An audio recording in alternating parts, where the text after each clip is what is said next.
Welcome to Red Pill Revolution. My name is Austin Adams.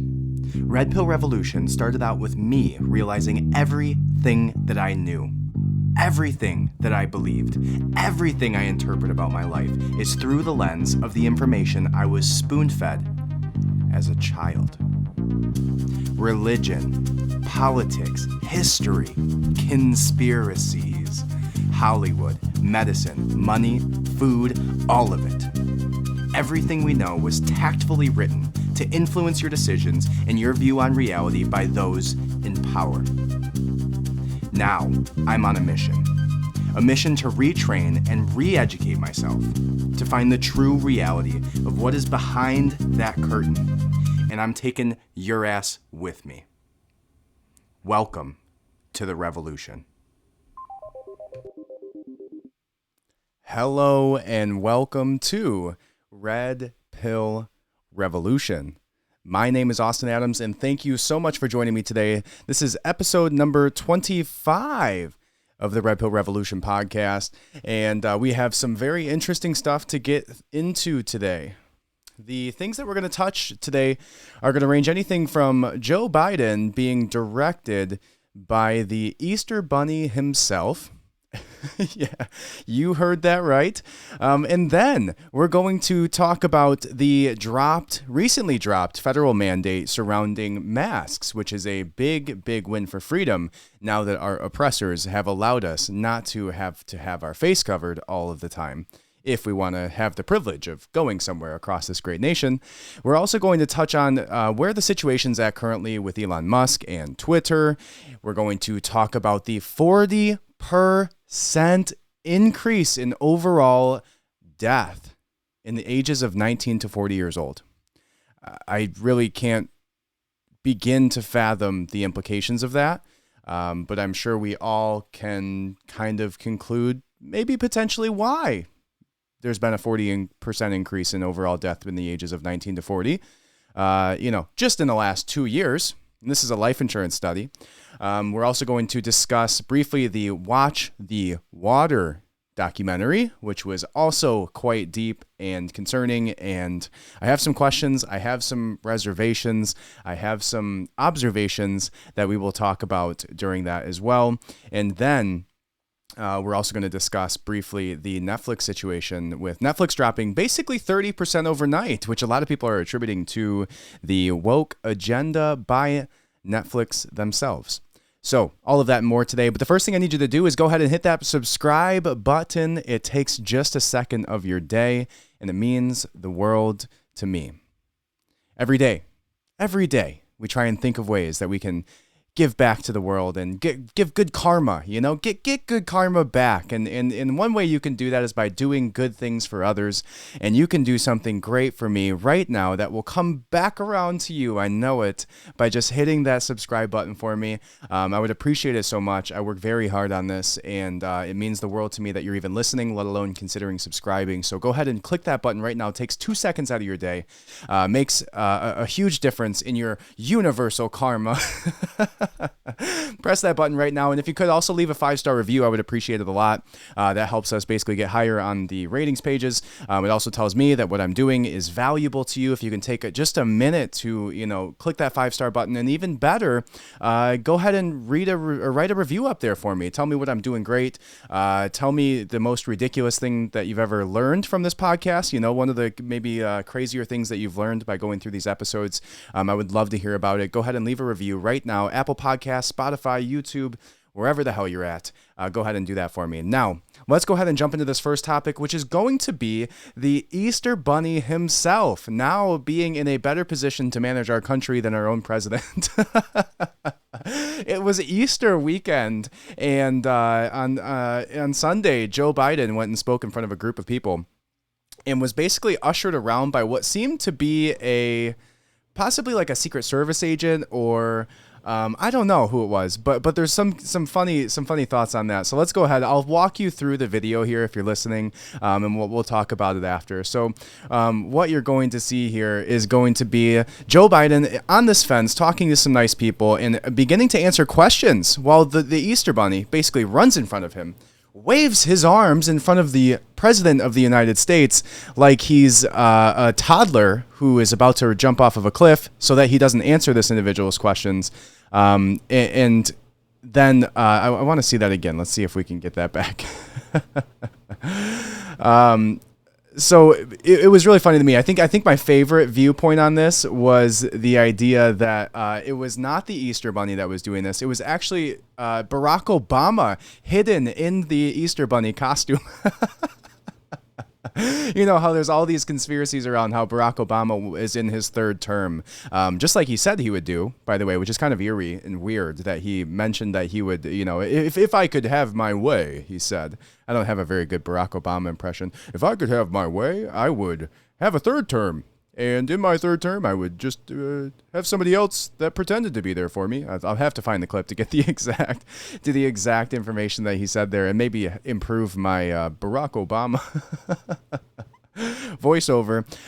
But it's a hilarious idea that Barack Obama himself dressed up as the Easter Bunny to usher the president of the United States around and eliminate him from actually answering questions from the general population that he should answer to, technically. But who am I? Just a guy. Right. So the next thing that we're going to touch on is going to be the mask mandate. And this is pretty, I mean, it's pretty awesome, and it's pretty sad that it's awesome, I think, is the best way to put it. You know, when your oppressor loosens the handcuffs, right, I think is the best analogy for this. I'm sure there's a better one, but I think that's the best one I have on off the cuff right now. Oh, off the cuff. Good one there. So off the cuff, the best one I have is based on handcuffs. And but I think it is. It's like that, you know, they backed us into this position where you literally were masking toddlers. You were forcing 3-year-olds to wear masks and have to be put in a situation where they're uncomfortable for hours on end with no scientific backing for the reason why at all. Not a single reason that a toddler should be wearing a mask, and you force them to do so. There's many people like my family. I have children, who we just didn't travel on a plane. We weren't going to do that. I would never put my 3, 2, whatever year old in a position where they have to wear a mask like that, because I just think it's wrong. I think that, you know, it positions you in a place where you're going to end up in well, at least for me, I know I would end up in some sort of conflict if somebody tried to force that upon my child. And it's just unbelievable to me that, you know, we have such Stockholm syndrome that when they loosened our cuffs and allowed us to not have to wear piece of cloth over our face that we know did literally nothing. You know, all of a sudden it's a big party, right? You see all the videos of the pilots coming on over the loudspeakers. You know, if you know the pilots, you know that this was coming, though. It's like a pilot's personality is a little interesting. You know, I was air traffic control in the Air Force, so similar type of atmosphere there, but the pilots that were coming on were just like kind of excited to go over the loudspeaker and, excuse me, just to let you guys know, the TSA has now told us that you no longer have to wear masks. And, yeah, enjoy your flight. Winds 170. It's pretty cool to see that everybody is celebrating this. You know, I haven't really seen very many negative videos surrounding this, which is interesting. You saw like flight attendants walking down and dancing and singing music and like trying to get people to throw their masks away. It's cool, but like I said, it's almost concerning that it's cool because it should have never been so in the first place, right? There's no reason that ever should have been implemented. It was unlawful, and hopefully, you know, I had somebody comment about kind of like where could we go legally from here.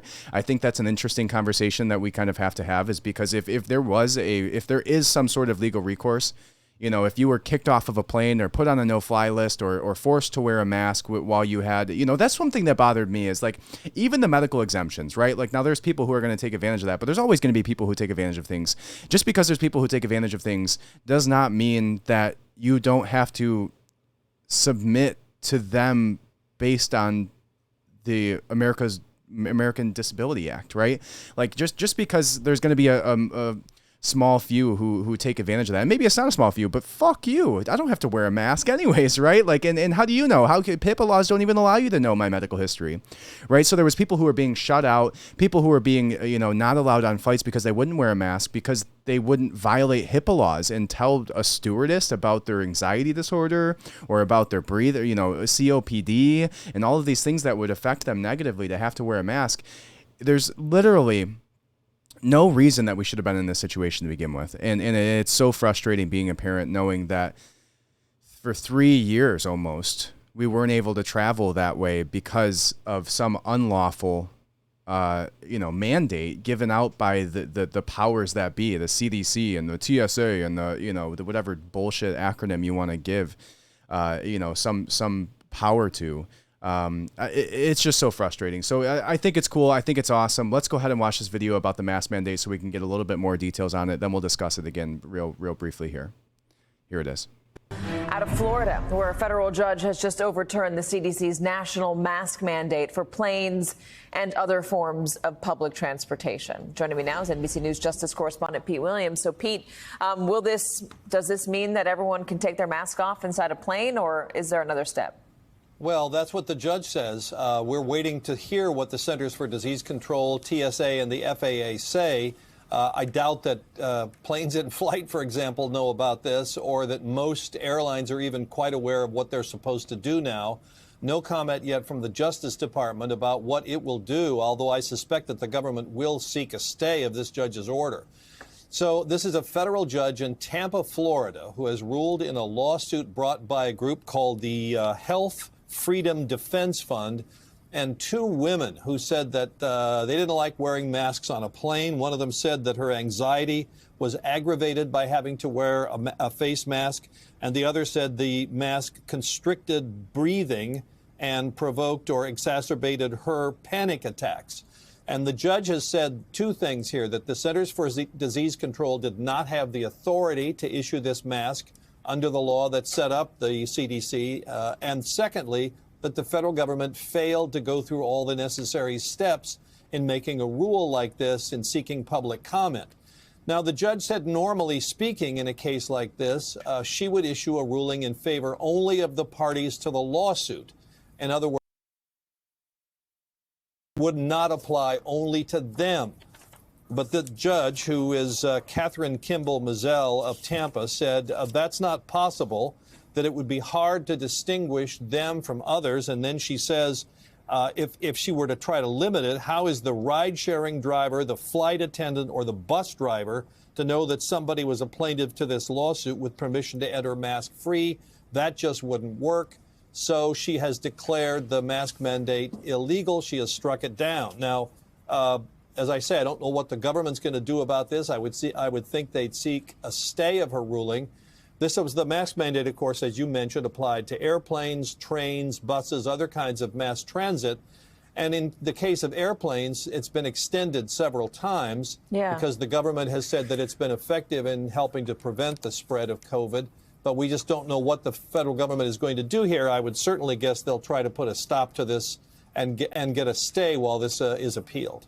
Pete, 2 years into the pandemic, though, with this mask mandate that has been in place for so long, why the lawsuit now? Why would it get overturned now?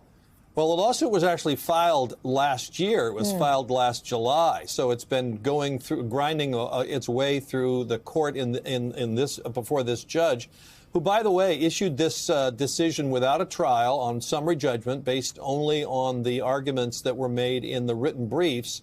So I think that may be another cause of concern here. This is going to be a very controversial ruling. It's going to be a victory for people who have hated the mask mandates, but the government seems to believe that they are effective. And all right, so that's enough of that guy. So the point of it is, it was struck down by a federal judge. They've gotten some heat for it. And what's even more interesting is that the White House is now coming back in saying that they're going to fight this. Like, Biden's now saying that he's going to push for this to be appealed and see if he can get this changed back, right? So what it was is they came back out and said, we need 2 more weeks, right? They extended this 2 more weeks. And then within those 2 weeks that they were extending it from the White House's perspective, this federal judge struck this down as a response to a group, the Freedom something, you heard it in that video, who basically put in a lawsuit saying that this is an unlawful mandate, it is not constitutional, and the judge agreed with them. So now where we're at is basically that the Biden administration is now saying that they're even going to go back and fight this now, even on especially, one thing people have pointed out is that it's on an election year, right? Where his approval rating is so low already.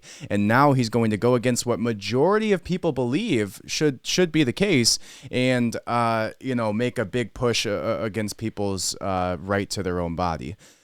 So it's going to be interesting to see how that plays out. I think if anything else, it's good for the Republicans that this is even a conversation again, because it's going to look really bad on Biden if he makes this push to, eliminate or make mass mandated again beyond what the federal government or judge ruled, which is seemingly shouldn't be his place, right? I mean, if they make a ruling that's based off of the Constitution, not based off of the opinion of the woke mob, which I think is an important distinction. However, one that we don't seem to have our politicians make very often. Now, the next conversation we're going to have is surrounding Elon Musk and Twitter. So it's been a tough week for Elon Musk. I mean, I wonder I bet you every week's actually tough for him. It seems like it wouldn't be with how rich he is, but I'm sure he has more responsibility and more weight on his shoulders than any of us can even imagine. So, but I digress. What I think it is going on here is basically Twitter did something where they basically purged their shares, where they put out a big pump of, or are going to, I don't know the exact case of it, but they're going to put out a bunch of new shares to dilute the overall value, which again is leading them into a position where they could be given a lawsuit by their shareholders because they're not accomplishing their fiduciary responsibility, which basically means that they have a responsibility to their shareholders to do what's in the best interest of the company and to them. And they're obviously not doing that when somebody offers far above what it was worth 2 weeks ago to buy the entirety of the company, and for the purpose specifically of the reason of not wanting to give the. And Elon's like, is Elon even the right? Has he ever come out and said he's a Republican? Like, why is this so crazy that a billionaire wants to buy a social media outlet, right? Like, like people were showing that, I think it was Bloomberg, came out with articles raving about how Jeff Bezos bought the Washington Post and how it was great for democracy and how, a mark for the entrepreneurs of the world that they get a say in the political sphere and this whole thing, right? And now the second that Elon Musk, another billionaire, says that he wants to jump into the conversation around social media because he feels like the freedom of speech hindrance is being taken too far, right, between these companies, which, again, I agree with fully as I sit here completely shadow banned on Instagram. It will be 1 month to the day where I lost my entire Instagram platform tomorrow. So we'll see if the 30-day mark allows that shadow ban to fall off. And I hope it does, because I found some new awesome ways to do some videos and do a lot more content for you guys. So look out for that. If you don't follow our Instagram, it's at Red Pill Revolt on Instagram. You can also check our new website. I made a website over the last, couple weeks, trying to get off of these platforms a little bit and have a place for you guys to go that's not specifically based on somebody allowing me to be there. So I built a website. It's redpillrevolution.co. redpillrevolution.co. And eventually I'll probably get the .com. But I'm waiting on some response from. So anyways, I digress. Again, I'm digressing a lot. So go check out the website, redpillrevolution.co, which is kind of cool. Anyways. Let's move on. Elon Musk is trying to buy Twitter. They are diluting the shares, and they're trying to stop him from doing so. So here's a video on that. I believe it's from The Hill, and we'll go ahead and watch that right now. And then again, we'll discuss it. Robbie, what's on your radar? Well, Elon Musk's offer to buy the entirety of Twitter, turn it into a private company, and correct what he feels is a waning commitment to the principles of free and open speech has drawn both praise and criticism. So many people who share Elon's dissatisfaction with the platform, including Republicans and conservatives who think it discriminates against. Oops. Robbie, what's on your radar? Sorry, guys. Well, Elon So here it Musk goes offered again. to Let buy me the go ahead and entirety I'll of Twitter, turn it into a private company, if and we correct can what get he it. So feels we're- is a waning commitment to the back to where we principles were of free and open speech. Every indication that it sides with the traditional gatekeepers of information and is inclined to fend off Musk's bid. So the company adopted a poison pill approach late last week. This is a well-known corporate tactic intended to thwart a potential buyer. So in this specific case, Twitter would flood the market with additional shares available for sale if Musk's stake in the company reaches 15%. Effectively, Twitter plans to dilute his stake, making it much harder for him to reach the 51% threshold. And if Twitter is ultimately interested in Musk's offer, well, this gives them more time to consider it and time as well to look for other potential buyers. So we have a pretty good idea what the board of Twitter wants. It wants to hold onto its power. Their offer to make Musk a member of the board was probably one born of a desire to control and quiet him. As a board member, he would have an obligation to the company not to disparage it publicly, and thus he would no longer be able to tweet his thoughts about ways in which Twitter should be different. But that brings him to the real subject of this radar. What exactly does Elon Musk want to change about Twitter? If we know that, then we don't have to get into the thornier questions of which group of people do you like better, which governance structure do you think is preferable. Instead, we can just quite literally evaluate the individual ideas for improving the platform. Now, fortunately, Musk has gone in an interview late last week. Let's watch. Well, I think it's very important for there to be an inclusive arena for free speech where all,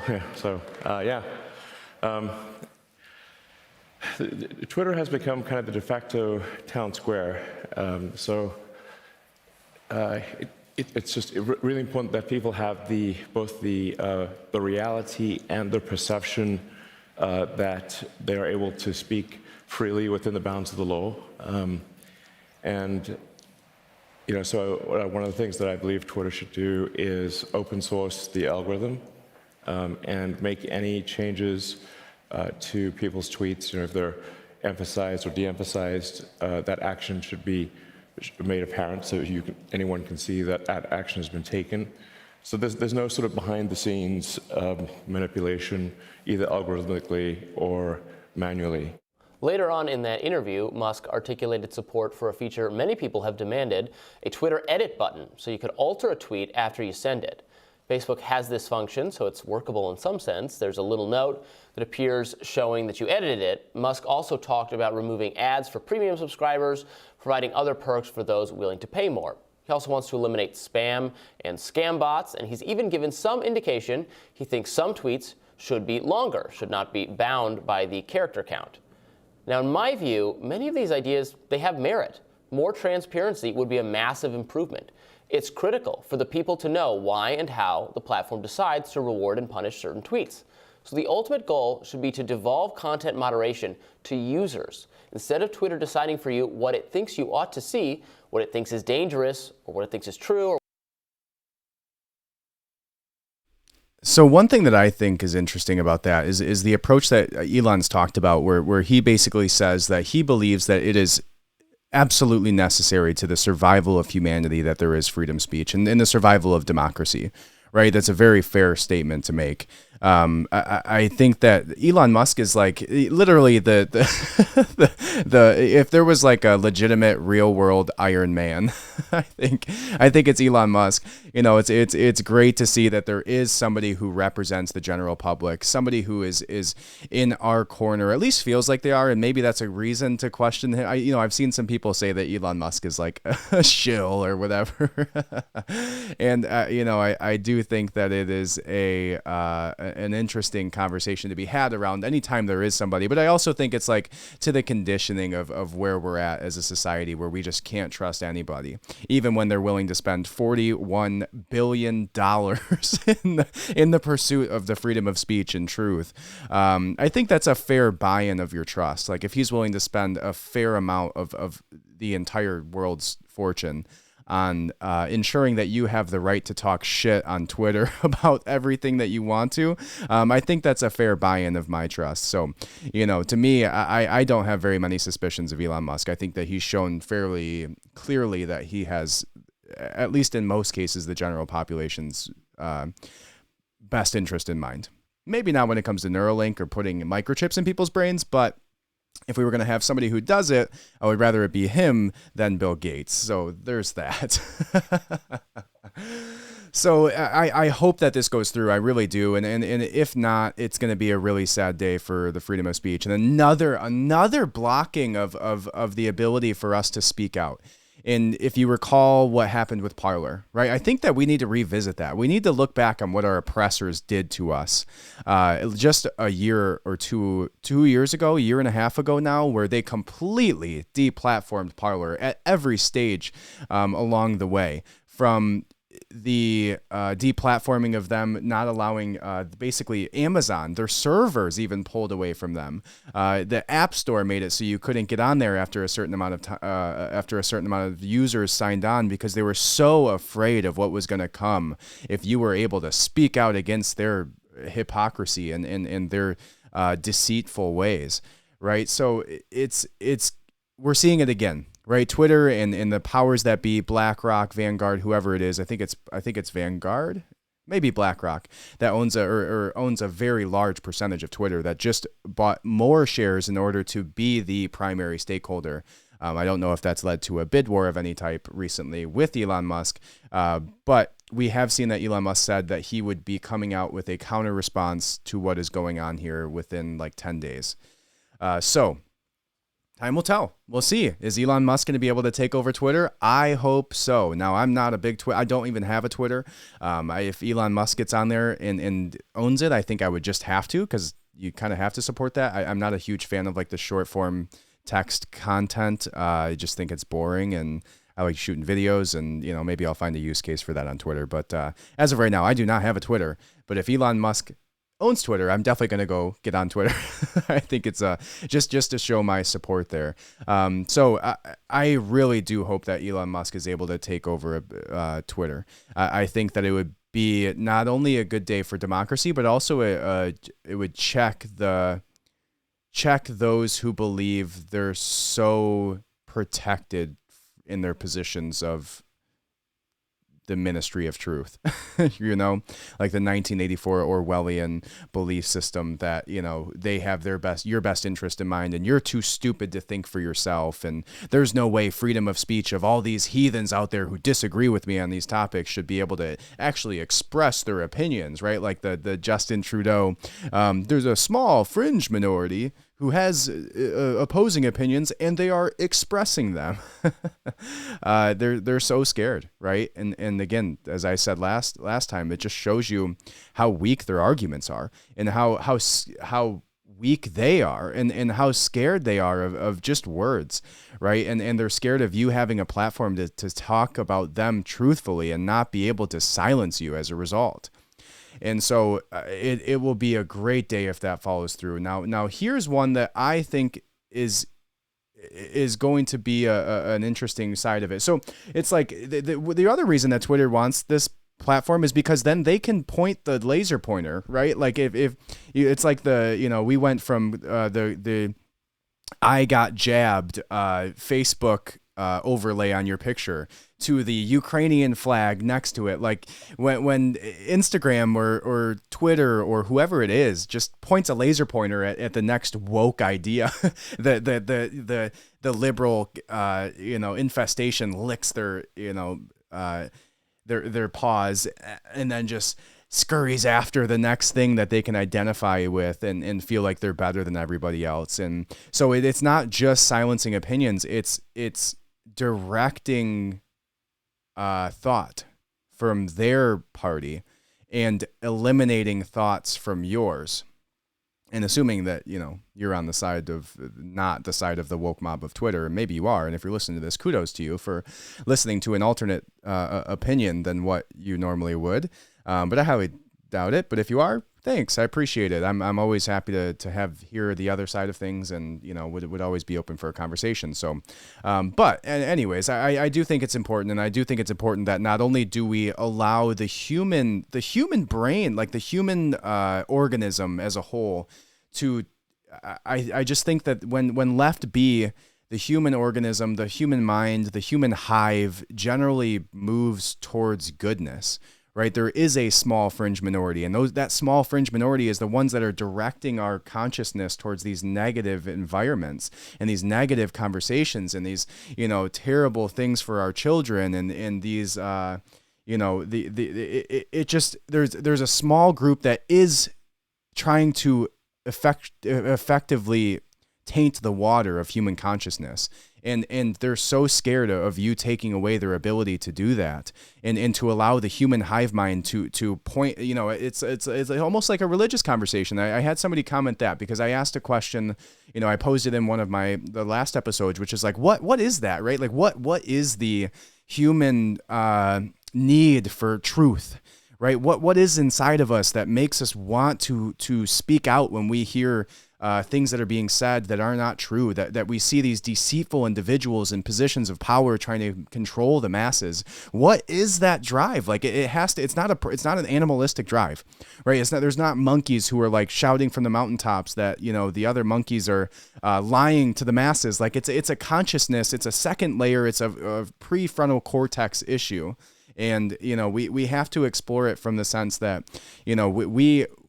there is humans when left to themselves are generally good, but when directed by those who are insistent upon tainting the water, and that's an interesting analogy to use with what we're going to watch here in a few minutes with the Watch the Water documentary. But when you take away their ability to taint the water, they're so afraid of that human hive mind going towards goodness, right? Going towards positivity and realizing that we're all just literally a sliver of the same divinity, like to take the words of Marcus Aurelius. Like we are all cut from the same cloth. We are, there's so many different analogies that you can use, but we are all that same sliver of divinity. And we have just been thrust into different bodies and in different family situations and in different households with different parents and different upbringings. But at the end of the day, we are the same thing, right? We are the same. We are human. We are a part of this individualistic, perception of a greater hive mind of consciousness. And if you look at life from that perspective, you start to view the people who are on the other side as just like you, right? The way that I view, like when people are so involved in the mask stuff and so involved in like everybody should get vaccinated, it's like they are the victims more than you or I. They've been taken advantage of. They're the ones who are naive enough to believe these lies. And so you shouldn't demonize the individual. They are just you in a different position, but they're just more agreeable potentially, or they're just more naive, or they're just more willing to be manipulated by these people, or they gave them more credit than they should have. And now they've been deceived into a point where they believe they have your best interest in mind. And that's maybe not everybody. There's definitely some assholes who are out there just being dicks because they think they're better than everybody. But even those people, like there's a reason that they're there in that position acting like that. And it's generally not because they want to do what the ruling elite class is hoping for, which is push us towards totalitarianism and giving them more power. They're just trying to go through life and just so happen to be thrust into the river of propaganda that eventually led them to believe that you were killing people with your breath. It's like, how paranoid do you have to believe that that's a reality, right? And then I too, like at the beginning of the pandemic, right? Let's take it the back step. Like at the beginning of the pandemic, I literally wanted my wife to go to the grocery store with gloves on. Like I was taking this seriously. I wasn't just like laughing at this stuff frivolously and giving it no merit. But before we knew what we knew, before we knew the PCR tests were being manipulated, before we knew that the numbers were being inflated with comorbidities, before we knew that they were throwing people with COVID into nursing facilities in hopes of leading to a higher death rate, before we knew CNN came out with the bar on the side of it and admitted literally the only reason they had the death count up on the CNN newscast was to instill fear in you because it drove more views. How gross, how disgusting, right? Before all of that, before we knew those things, I was scared too. And if you were following what was going on, you probably should have been also. Like I remember watching like worldcounter.org org or something like that. And it had its own death count. And I remember watching it before CNN and before everybody else really jumped onto it, before it was this like big mass hysteria. I remember following it pretty closely and pretty seriously, and to a point where when it was at its peak, to where none of this information came out, I was scared for my family and would have went to seemingly to somebody else irrational lengths to ensure that my family was safe from these things. And so I could have very well been in that position too. And so to realize that it's not the individuals that are on the other side, it's not the general population, it's not the civilians that are out there. It's those who are working the proverbial puppet, whatever. I wonder if there's a word for that. It's probably a good analogy to know. The thing you hold when you have a puppet, right? The puppet masters, right? We know that those are the people who have ill intentions. Those are the people that we should be concerned about. Those are the people the masses should be talking about. They're the same people who, stifled the anti-war movement in the 70s because it's a machine. It's because it's all about money. And so when you realize that, you should not be looking at your neighbor with a Ukraine flag, which was pretty stupid, right, to be honest. Although I wonder how crazy it would be if I put up a Russia flag. Do you imagine how quickly your house would get egged if you had a Russia flag up? I kind of do want to do that, though. Like literally just go in the middle of a city and have a sign that goes Russian Lives Matter and like see how many people get mad and yell at you without any reasoning as to why. It would be an interesting interview and conversation to get into with some people, because I think you get very many people who are mad at you, none of which actually have a legitimate reason as to why.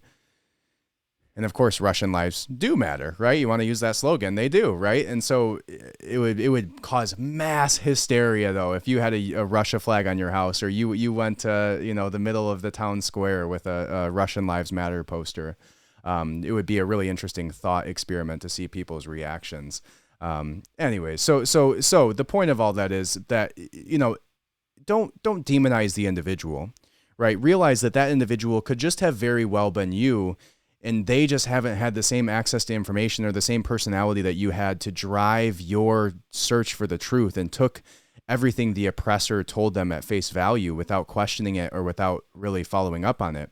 And now there are some assholes, for sure. There's absolutely some assholes who think that they're better than you, who, generally put their I'm vaccinated, flex picture on Facebook or whatever it is. But, there's definitely some assholes out there. But majority of people who are on the other side of you just want to keep safe and just are following the information of the individuals that they believe are worthy of them following, and didn't have the mind to second guess them and to question them and to look up the information that opposes them and to ask the right questions and look for the right information that may lead to you finding out what the real truth is. So, I think that a lot of people just go straight to demonizing somebody, and you shouldn't do that. You should always be open to having a conversation. You should always be willing to look at the other side and put your hand across the fence and shake a hand and maybe ask them a little bit why, because that's the only way that we get to a point where things are positive again. And obviously we've seen that the point of all of this from their perspective is the divisiveness that has come from these last few years. That is the point. That is the goal of all of this, is divisiveness, and at least a portion of it. And if you realize that, we're literally giving them what they want by demonizing people so quickly, without question, or without putting yourself in a position to actually engage in a real conversation with that person that may turn out to be very positive, and makes you question your narrative too, because you should be open and willing to change your opinions too, right? If you would expect that of somebody else, you should be on the same side of that to allow that for yourself too. So on the backs of that, here is a video where we will watch about this, talking about people posting their vaccine on on Facebook, flexing with their Band-Aid from the McDonald's they went to get injected with an experimental drug. Here is an individual from Canada who, I believe it's from Canada, who said that there was an overall 40% increase in death rates in people from the ages of 19 to 40, specifically in the last year. And that is a very, very terrifying statistic. Very terrifying statistic, and one that we can't fake because they had to make life insurance payouts. So the information on this is completely accurate and cannot be fudged, and will not allow the mainstream narrative to position the information in a way to where it's not showing the truth, because these companies are being cost millions of dollars, millions and millions, hundreds of millions of dollars on the backs of these deaths of these young and healthy individuals who have died over the last several years. So they have the data, and this is what the data says. No one is saying with any certainty, Jason, what is causing this, but we certainly would be remiss as scientists if we didn't look at that and say there is something going on. What happened in 2021 that was so different from the previous 5-year average that would cause this massive increase in certain medical conditions? So the source of the information is several U.S. life insurance companies that have been reporting this, correct? And these 3 career physicians that you referred to. Well, yes, they are separate groups of data, Jason. The previous study from the U.S. life insurance companies, many of them were reporting a 40% increase in deaths from all causes in the 18 to 49-year-old group. They know that because these are life insurance companies that provide group life insurance policies to employers. So these are working age individuals with a 40% increase in all-cause deaths. That was a different report from this bombshell that came out last week from, as I said, 3 career military physicians who are culling a military database. What is causing this? But we certainly would be remiss as scientists if we didn't look at that and say that something is going on. And the question is what? What has changed in calendar year 2021 that is causing, number one, an increase in all-cause deaths, as reported by the life insurance companies, and an increase in certain medical conditions, such as heart attacks, blood clots to the lungs, congenital malformations of children born that year, female infertility, and those sorts of things. Did these 3 career military physicians offer any type of speculation? They did not, but they did not do this anonymously. They signed an affidavit on this. I have not seen the raw data. I'm not a military physician. I don't have access to that database, but I don't have any reason to believe at this juncture that the data is in question. These are, again, based on ICD codes. And I should make it clear, because it's very easy to make statistics of these sorts deceptive. So when I say that there's a 300% increase, for example, in cancers, is what they found. This wasn't an increase from 1 case to 4 cases. In the case of cancer, for example, it was an increase from an average, a 5-year average of 38,000 cases per year to almost 120,000 cases in calendar year 2021. And actually, wow. So that's pretty crazy and pretty alarming too, is the idea, that it's not just a small margin, right? It's not, like she said, it's not 1 person dying from cancer going to, 100 people dying, or even 50 or 30 or 10. It's 38,000 or whatever the number was going to 100,000, like a crazy, unbelievable, drastic difference in the last year for cancer deaths of the age of 19 to 40. Like, what are the odds of that, right? What are the odds of that? And what changed since 2020 that made it, like, what is a large medical, big rollout push of the medical industrial complex that has come out and basically invited every single person, not even just invited, manipulated and pressured and bullied young, healthy individuals to get a vaccine that they didn't need, to get a experimental mRNA drug put into their body that we know none of the effects of. What? Absolutely, that's a causation there. Like I guess you can't exactly say causation until it's proven, but it's a very, very interesting correlation that like 40% overall deaths, 19 to 40. And when you think about that, most deaths from 19 to 40, like I wonder what the actual statistics are on that. Like what is the average, what are the most common deaths for younger individuals, like most common reasons for death in 19 to 40 years old. I think it would be interesting to see. And I bet you they're pretty closely associated with, car accidents or drug overdoses or suicide or things like that, like especially 19 to 40. That's generally speaking, a very healthy individual with no medical issues, right? No ongoing issues at all for them, like statistically speaking, in that age bracket commonly. And you have a 40% overall increase in death. That's terrifying.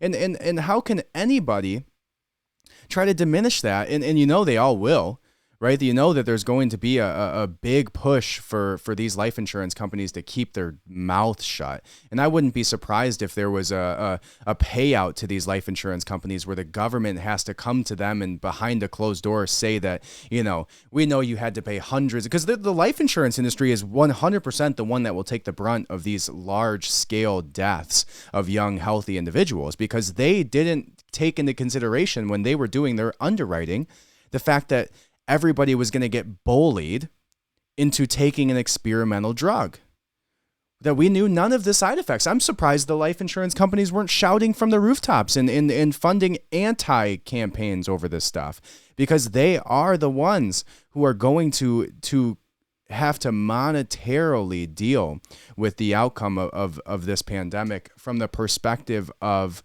the vaccinations and the 40% increase in overall deaths of 19 to 40-year-olds, right? They are the ones who are going to have to deal with this. So I'm surprised they haven't spoken out before this and made people second guess whether or not they may want to put these things in their bodies, right?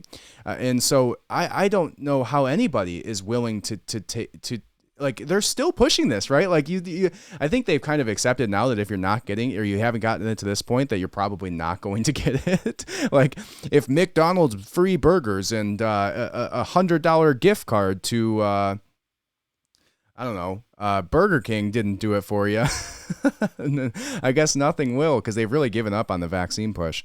I haven't been told to get a vaccine from the radio in at least a few weeks. But it has to make you wonder why. Why are these individuals at such a young, healthy age dying at such high, alarming rates? And why is nobody sounding the alarm on this? Like, I really have to go back and I want to look at these statistics for myself and see, because that just seems so terrifying. If there is a pandemic, it's the 40%, it's whatever is causing 40% more people to die in the ages of 19 to 40. And there is one, right? There is a reason for this. And now we're seeing the result of that being from not the, like if you didn't know this, John McAfee, the antivirus guy that mysteriously died in the last 2 years in his apartment in Miami, he basically admitted to the fact that at the beginning of the computer age, they would basically make viruses and then come out with the antivirus software. So they would infect a bunch of people's computers because they were a bunch of nerds in garages, and they would infect your computer and they would have ransomware and viruses and all of this crazy stuff. And then they would come out with a solution and then they'd charge you for it. Right. And so they could exactly target the people that they knew had it. It was like this crazy money making scheme that he made billions off of. And John McAfee's a crazy dude. He's all like really interesting conversations. He did a podcast, I believe, with who was it? It wasn't Joe Rogan, was it? John McAfee podcast. I'm sure you'll find it if you look it on your end too. But he did a big podcast and talked about his crazy life. There's a documentary called Gringo, The Dangerous Life of John McAfee. But I am fairly positive he did a very big podcast. I don't know if it was Joe Rogan, but but it was something like that where he spoke out on, yeah, he did. Episode 290, John McAfee on Joe Rogan, and it's on Spotify right now. And it allows John McAfee just to go into some crazy detail on some of these things in his life. And you hear that he's just a wild dude, but he would basically create these viruses and then profit off of coming out with a solution. Right. And so now, you see the effects of that, and we see that what is actually going to come of that. And we're seeing that very quickly. If we're seeing a 40% increase in deaths in the ages of 19 to 40 now, what are we going to be seeing in 10 years from now? What is the percentage uptick going to be in 20 years from now, in 50 years from now, when these individuals who are 19, 25, 30 today are in their 70s and 80s and have had this, whatever it is, and some think it's snake venom, as a little teaser for the watch the water here. But some people think it's some crazy stuff. And what are the effects of that going to be long term, right? Where are the statistics going to go from here if it's already at 40%? And that is extremely alarming. I know I have had experiences with more people in my life suffering from heart conditions than I've ever seen. And so it's very concerning. So the next thing that I'm going to pull up for you here is going to be the Netflix situation. So Netflix stock plunged 37%, and it's open today as it heads for its biggest drop in a decade. So Netflix stock plunged 37% on open as it heads for the biggest drop in a decade. Now, it also goes on to say that the streaming giant is set to lose $50 billion in value after shedding 200,000 subscribers in the first quarter as viewers complain there's, quote, nothing to watch. At least nothing that doesn't have to do with grooming your children or, but we'll talk about that in a minute here. So it goes on to talk about their reasons of what they believe it is, the reasoning behind all of this. And so a lot of people have attributed this to the woke agenda of Netflix. And even one of those individuals was Elon Musk himself, Iron Man. I think we should normalize calling Elon Musk Iron Man. He's the Tony Stark of the modern era. So Elon Musk tweeted on April 20th at 3:10 a.m. Wow, what a G. The woke mind virus is making Netflix unwatchable. There's literally a show about a man believing he can get pregnant and some girl behind him holding his beer belly.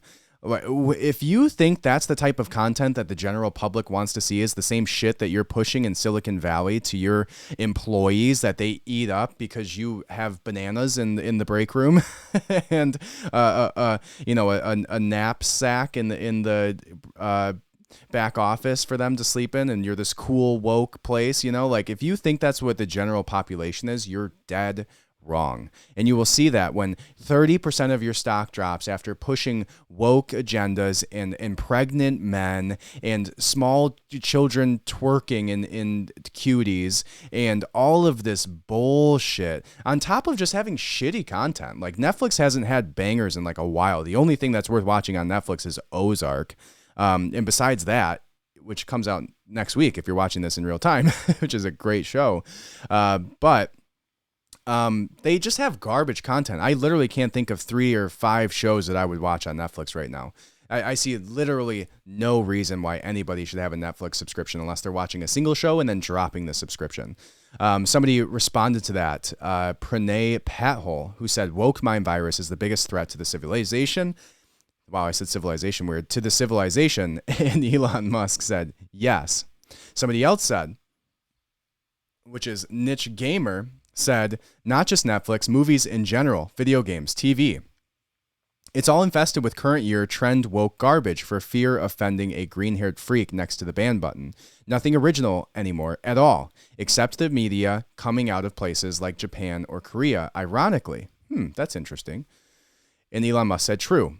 This shows the he's expecting video. So a new Netflix show says he's expecting depicts a man who becomes pregnant with some viewers turning off at its woke programming. Yeah, that's not how that works, buddy. And like, there's literally, like, I've seen people Google this. I guess we should Google this too. Like, can men menstruate? Like, who can menstruate? Let's see what Google has to say about that. This is literally a thing. It says having a period. This is the first thing that comes up on Google when you search who can menstruate. Having a period is not a feminine thing. And people of all genders menstruate, including non-binary people, agender people, and even plenty of men. Menstruation doesn't change anything about your gender. It's just something that bodies do.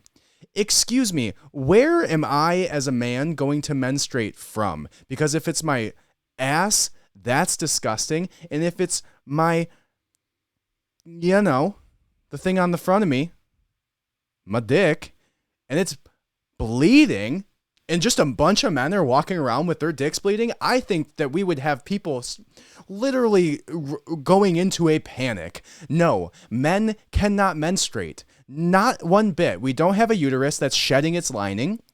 We do not bleed from our penis or our butts, for that matter. It is not a thing. You cannot hold a child because you do not have a uterus. You do not have eggs to fertilize. And you cannot menstruate because your uterus that you don't have is not shedding its lining. Sorry. No Google. No transhub.org. Menstruating is not something that bodies do. It is something that happens to females because they're a female, because of their chromosomes, because they're able to bear children, which this man from this Netflix show is not able to do. Sorry to tell you. So, could not be more happy to see that Netflix's stock is dropping as a result of this. I could not be more happy to see that Disney is taking the brunt of this woke agenda too, and I think they're next up on the list. I really do think that Disney is going to be the next person who has to deal with the wokeness that they have turned their business into and the results that are going to come from that. So now the next thing we're going to look at is going to be the What's in the Water documentary. I do think that this is a very, important conversation to have. I do think that there's some questions that I have too. And I do believe that there's some interesting information in here, and there's some very compelling arguments, and I'm not going to discount it, but I also have some questions, and I also have some concerns. So if you've watched Watch the Water, we're just going to watch a couple minutes of the intro, and then we're going to discuss it.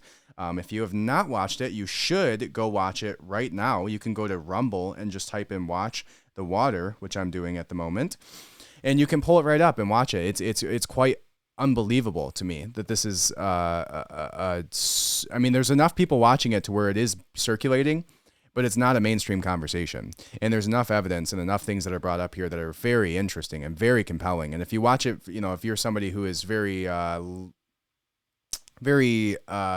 mindful of the information that you watch, it's if nothing else, it's very entertaining in its approach. So I would recommend just giving it a shot, and if nothing else, it's a 45 minutes of your time, and you may learn something, and maybe you have some good entertainment as a result. So let's go ahead, and I will pull up this right now, and we will watch this together, at least the first couple minutes of it, and then we will discuss it, because I think there's a really interesting conversation to be had surrounding this. So here we go.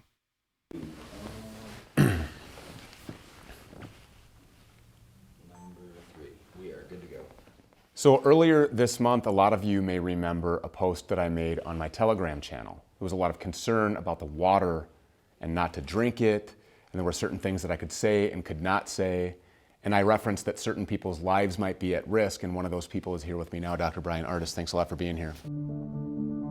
I do really appreciate the opportunity to do this. Yeah, this is actually going to be the only time I've ever been nervous in any interview. I'm not kidding. I've never been nervous to discuss anything in relationship to the COVID pandemic whatsoever. But this has bothered me and has scared me. Putting things out is probably oftentimes the best way to protect yourself. But people have lost their lives over what you're about to tell the world. I have to get this off my chest. My spirit's screaming to say something and bring it to the forefront, to protect as many innocent lives as possible. That's all I've been trying to do since May of 2020. As you know, when I read Anthony Fauci's memo on remdesivir, when I actually just clicked the links to the studies that he was quoting saying that remdesivir was safe and effective, I knew right away that he was lying. I knew right away that this drug was going to be used to mass murder a whole bunch of innocent people in America that did not need to die. Then he was going to sell the world on the idea in the media that they were dying of a virus, when in fact I knew they were being poisoned to death with this drug. I knew 30% of all people were going to experience multiple organ failure, kidney failure, septic shock, and hypotension. That's what the studies said. Now we're a year and a half after that, and it's exactly the numbers that I said based on those studies. I'm pretty much called the remdesivir guy everywhere I go, which is odd for a retired chiropractor to be referenced as a pharmaceutical guy. But it is true, remdesivir is a very toxic, deadly drug. There are a lot of medical doctors and professionals who will mention it that as it's just proven to be ineffective. It is not ineffective. It is very toxic and deadly. It is known and proven to actually injure specific organs in your body. It targets specific organs. This is a part of why I think my spirit is so moved to make sure this gets out, is that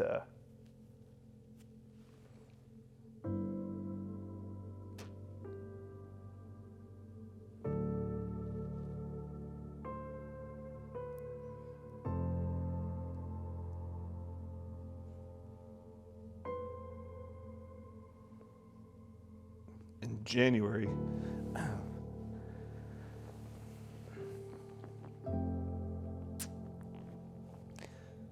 January 21st of this year, so just 2 months ago, the FDA decided to authorize remdesivir as the only drug to be authorized to be used in all newborns in this country.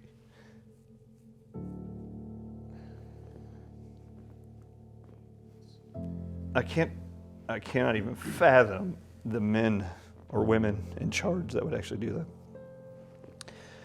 So it's now been moved since January 21st of 2022. It's been moved out of hospitals as the only drug to be used, only allowed in hospitals this entire pandemic. Now they're moving it into in and out of hospital care for children as young as newborns 7 pounds heavy through the 18-year pediatric age range. It's the only authorized drug. There is nothing else that they're allowing for COVID-19 treatment. And I find that incredibly evil. And then they've also now canceled monoclonal antibody uses throughout the United States and all U.S. territories for COVID-19 early treatment, and they're moving remdesivir to the infusion centers where they were using monoclonal antibodies as the only IV infusion drug allowed. I have been moved with one singular purpose since May of 2020. When I read Anthony Fauci's memo about remdesivir, I felt this spark inside of me that I now had to go voice to the world a warning to try to protect as many innocent lives as possible from being killed.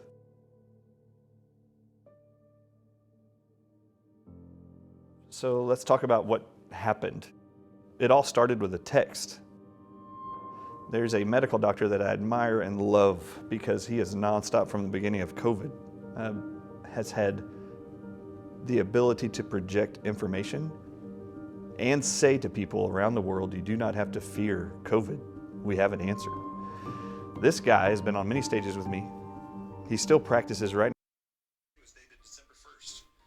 So one thing that I think he said there that is compelling is the conversation around remdesivir. So remdesivir was the one that they've actually pushed and allowed in hospitals. And there's a big push from this conversation where he believes that remdesivir is being utilized to actually do the deed at the end of the COVID situations where people are dying. And that it's the kind of the final situation of what's been. And then so where we go deeper into this conversation with what's in the water is he actually discusses what he believes is water treatment plants that are being utilized to disseminate, I believe, the virus, where he actually talks about the fact that he believes that within these water treatment facilities, they are tainting the water with what he believes based on the information. So this is where it gets a little crazy, is where he talks about, everybody talks about the Wuhan bat situation. And if at the very beginning you mentioned anything about the bats, you get hit with a big, misinformation sticker on there. And now the only one where you get a misinformation sticker is if you actually Google anything or post anything about snakes and COVID. And he ties a bunch of data into the idea that it is not a virus. It is not viral in nature. It is a venom. And the snake venom was disseminated through the water and finished off through the remdesivir, which also included the snake venom of a king cobra and of a crate, I believe, is the other poisonous snake that he gets into. And so it turns out to be a crazy connecting of dots. And we'll watch a few more minutes of this here and discuss a little bit more about it. But I recommend watching the entire thing. So I do think that's very important to do. So let me go ahead and take a look and see if we can find some compelling parts of this conversation surrounding the water and surrounding remdesivir and the snake venom, because I think it's an important conversation to have. So let's see if we can find it here. Let's watch it together.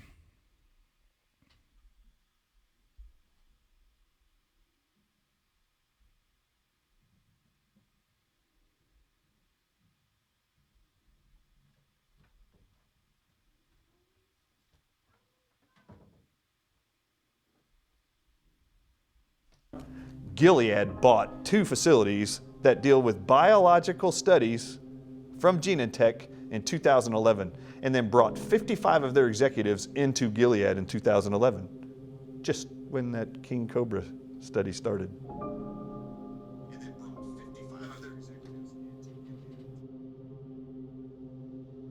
Gilead is the manufacturer of remdesivir.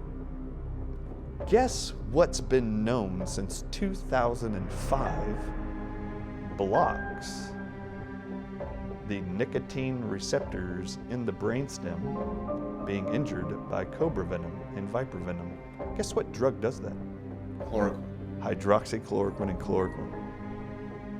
Remdesivir, packaged and stored as it is delivered to hospitals, comes in a little glass vial. It's called lyophilized powder. It actually has a white to yellowish tint. Guess what color snake venom has when it's stored? Then to be diluted in sodium chloride or distilled water to be administered in an IV. Or if people are buying king cobra venom lyophilized, they mix it in the same preparation as listed on the fact sheet for remdesivir to actually take cobra venom or any other viper venom and inject it into horses to make monoclonal antibodies. When you read the emergency use authorization for remdesivir, it states, this one from January 21st, that every practitioner who administers this to a COVID patient, pediatric or not, you have to evaluate for what's called prothrombin time. Prothrombin time means if it increases the prothrombin time, it means it's taking your blood's ability to coagulate and making it longer. So it thins your blood, you can't clot. Right. You will internally bleed to death. With remdesivir, it is stated on the emergency use authorization, every patient has to have its prothrombin time checked before you give it remdesivir and during treatment. Do you know what king cobra venom does to the blood? It makes it so that it can't clot. It makes it so it can't clot. You know what one of the evidences is? It's prothrombin time. And if you look at the CDC's website and the NIH's website on the adverse events from remdesivir, called Veklury, it actually says it increases prothrombin time, which is exactly what king cobra venom does to the human body. And remdesivir is lyophilized peptides, proteins of king cobra venom. The University of Arizona published last summer a paper when they actually evaluated the blood samples and tissues of people who died, hundreds of them, from 2 different hospitals, after being treated for COVID, which means they got what drug? Remdesivir. When they evaluated their blood, the title of their published article is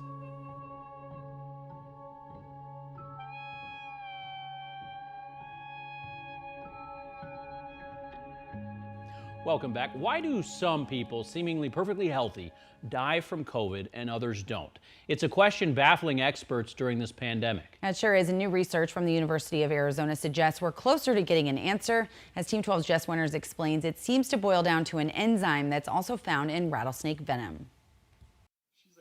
What does this rattlesnake have to do with COVID-19 deaths?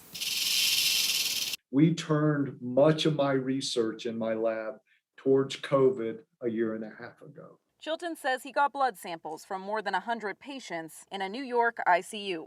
They either had no COVID, a mild, moderate, or severe case of the virus. He did some fancy schmancy artificial intelligence in his lab and discovered 2 distinct patterns in the people who were dying from COVID. These patterns, number one, told us that the vital organs were in trouble, but the other looked as if they were being attacked by some enzyme. He says he then found the highest concentration of this enzyme that has ever been found in humans. These levels attacking internal organs means multiple organ failure and death. So where do the rattlesnakes come into play? This enzyme is a humanized version, part of the same family as the active ingredient in snake venom. In simple terms, this enzyme related to rattlesnake venom that's been found in humans is likely causing tremendous damage, leading to COVID-19 deaths. And then they take you through all of the elevated enzymes in the blood samples of these people that are naturally found in rattlesnake venom and viper venom that are in levels they've never seen before. Do you want to know how they got there? 5 to 10 days of remdesivir. They've known since 2005 if you inject a mouse with cobra venom, you inject it like they're doing with remdesivir, injecting it into your veins, it actually causes a cytokine storm in the lungs of all animals. I am convinced that COVID-19 is not a respiratory virus of any kind. It is actually venom poisoning, and they're using, I believe, synthesized peptides and proteins from venoms of snakes, and they're administering them and targeting them to certain people. Now, the amazing thing about these 19 toxins found in cobra venom, they're specifically sequenced to target specific organs. Wow. So I think I had to let that go for a little bit extra than I expected to, because I think it's such a compelling argument and it's such an interesting correlation. And he's not the only one saying this, right? And my reservation with the Watch the Water documentary is that this chiropractor goes by doctor. I guess that's probably my leading reservation regarding the possibility of truth in this. I think it's I don't trust any chiropractor who considers themselves doctor in an interview. If you understand that they can go through 2 years of schooling and become doctor compared to what an actual doctor does. And the only reason they did that is because back in, what was it, like the 40s, 40s and 50s, they lobbied the association to allow them to use the word doctor to legitimize the chiropractic practice, which was started with a seance of ghosts. If you don't know anything about that, the chiropractic situation is crazy. Like, chiropractors, literally, like the very first person that came out with chiropractic did it because he had some type of like ghost seance, and this ghost came to him and spoke to him and told him that he could cure deafness and blindness and all of the diseases of the body by manipulating the joints. And he claimed to have cured a child's deafness and all of the crazy beliefs that the lore that comes with the original chiropractic. And that's not to say that chiropractic doesn't do good stuff, but so does a foam roller. And so I think that it's I don't know, that's a personal bias. And if you're a chiropractor and you're listening to this, I appreciate you and your business, and I'm sure you do plenty of great things. It's all jokes, kinda. But it's serious. It came from a witch seance. And then the son of the man who started chiropractic also basically ran over his father for cheating or for sleeping with his girlfriend. It's a crazy series of events. But all in all, I don't trust chiropractors, and at least ones that go on TV and so happen to have a bottle of the solution to the problems that they say there are, which this man does on his website. I don't know. But that's my only reservation. And besides that, it's a very logical, seemingly, argument. And there's news stations that have articles that are out, and just like we listened to, that confirm this situation. And he's not the only one saying these things, and he's just kind of connected a lot of the dots. Now, the next conversation that becomes quite interesting is the conversation around the water, which he believes is being used to disseminate this venom in a way that it is targeting specific communities at a singular time. And so I don't want to waste your time by sifting through all of this data, but this video, but I really do think that you should go watch this documentary. I really do think that there's a lot of important information and conversations that should be had.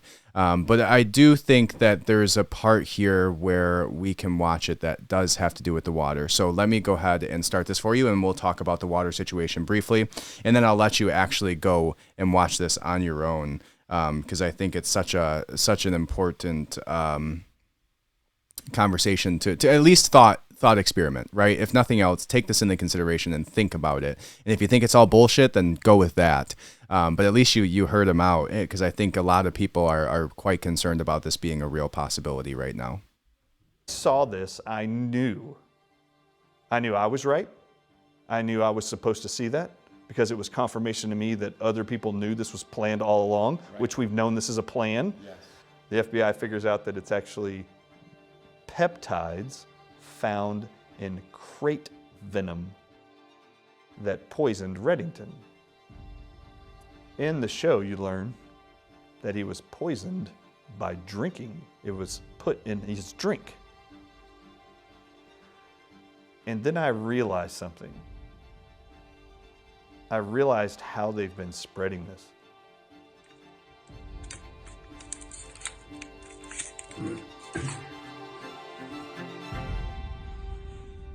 This is a video of somebody putting a test strip underneath their sink faucet to see if it tests positive for the snake venom.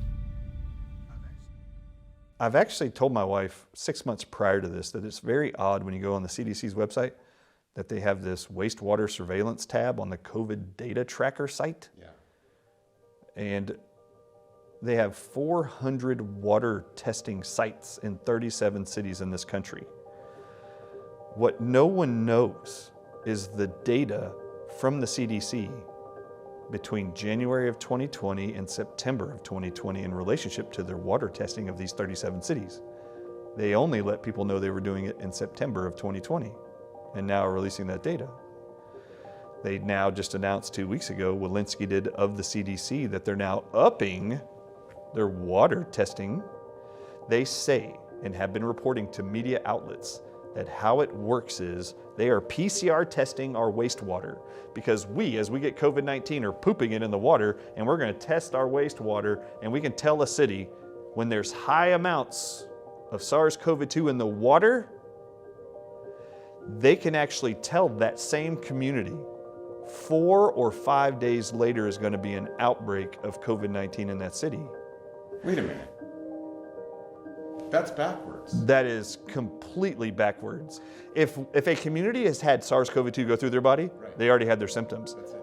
When they eliminated the virus, supposedly the virus, out of their body and it ends up in your wastewater, you no longer have symptoms. Right. How could you know and then be able to confirm in the future, 4 to 5 days from now, when we find it in your wastewater supply from your city, when we see it being shed in your water, 4 to 5 days later, we can actually tell you there's going to be an outbreak in your city? It's not because there's an outbreak in that city, just like in the show Blacklist. I had to break this down for every aspect of COVID. One thing that's been very unique to COVID is this sense of loss of taste and smell that lasts for months, even years. Holy cow. I had no idea. They already knew this did this to people when you drink it.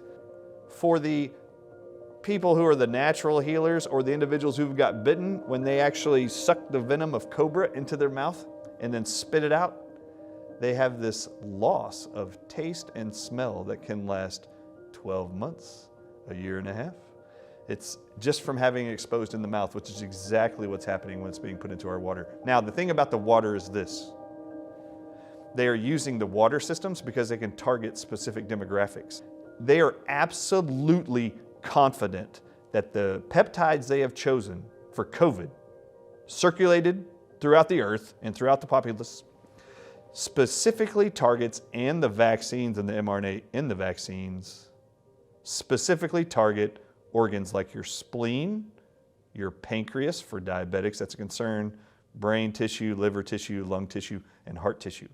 So if you already have a disease... All right, so there is the water theory. Now, I still don't believe there's enough evidence there and maybe they go further into it, and I don't recall it from when the first time I listened to it. But excuse me, for a documentary that's called Watch the Water, it seems to should be called, King Cobra or something, because they go very little detail into what that actually is about. Because if there was something they were disseminating through the water, I guess they're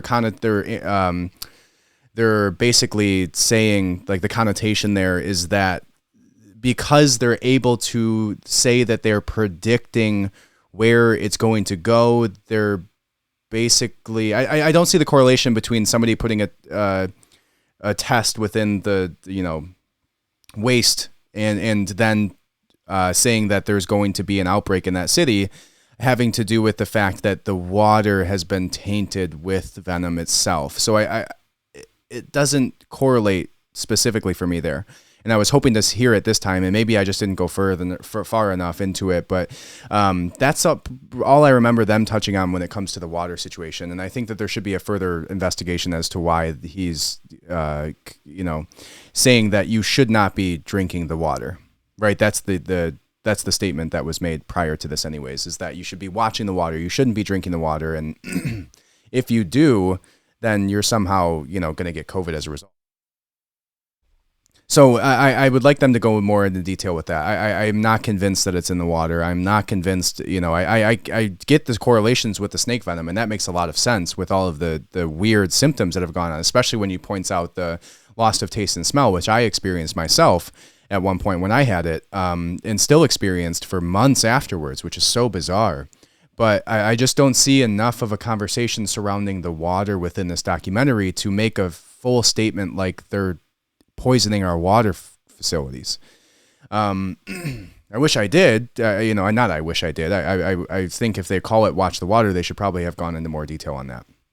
But I do think that you should go watch it and tell me if I'm wrong, and let me know why they're calling it that and what they said here that makes that statement, other than the fact that they're saying that they're basically calling out who they're going to infect based on these water treatment facilities prior, when actually it should be based on a reactionary state where the people in that area have COVID and then shows that they have COVID and they already have the symptoms, not that there's going to be an outbreak from testing the water, but in testing the water, you're testing the fact that it is being poisoned. So maybe that's it. Are they saying that the CDC has these water testing facilities and they're showing that the water itself is being poisoned prior, then people are getting COVID?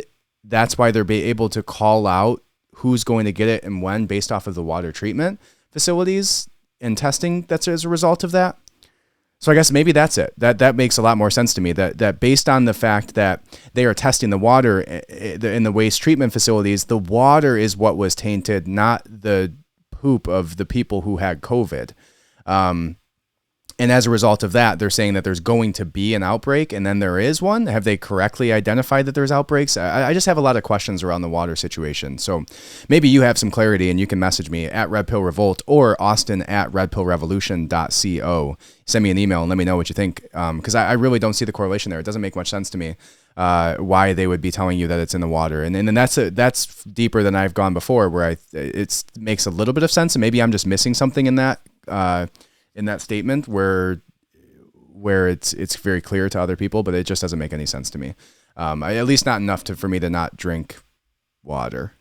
Obviously you should have a filter because it's just gross without it. But anyways, so there you have it. That is the Watch the Water conversation. And there's obviously more that we could go into there. And I would love to go into it and fact check this and look at the statistics and really sit down with Mr. Chiropractor Artist and have these questions together and have a good conversation around it. I actually did reach out to see if I could have him on, so we'll see if that happens. But very, very interesting conversation. Go watch that documentary. Let me know what you think. Send me a message at Red Pill Revolt on Instagram and let me know. Now, the very last conversation that we're going to have here is going to be on the Patreon. So you got it, man. If you're listening right now, you will be able to catch the bonus content.